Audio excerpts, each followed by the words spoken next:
অতি ভারী আমল, যা হাসরের মাঠে মিজানের পাল্লাকে ভারী করে দিবে।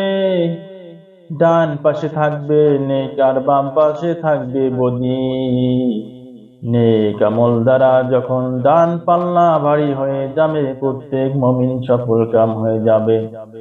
ওই ডান পাল্লাকে ভারী করতে আল্লাহর রাসূল সাল্লাল্লাহু আলাইহি ওয়াসাল্লাম বললেন, সবচাইতে উত্তম আমল হচ্ছে, সবচাইতে অতি ভারী আমল হচ্ছে মানুষের সৎ স্বভাব।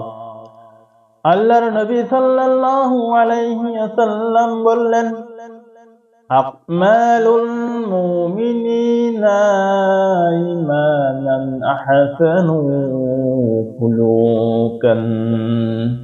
আল্লাহর নবী সাল্লাল্লাহু আলাইহি ওয়াসাল্লাম বললেন, ওই ব্যক্তি ওই পর্যন্তই পূর্ণ ঈমানদার ও পূর্ণ মুমিন হতে পারবে না, যতক্ষণ পর্যন্ত না তার ঈমানের ভিতরে আখলাক সবচাইতে উত্তম হবে।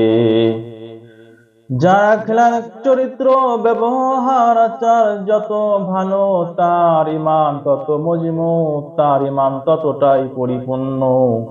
আল্লাহর নবী সাল্লাল্লাহু আলাইহি ওয়াসাল্লাম বললেন, ওই পর্যন্তই পূর্ণ মুমিন ও মুসলমান হতে পারবে না, যতক্ষণ পর্যন্ত না তোমার আখলাক চরিত্র ভালো হবে।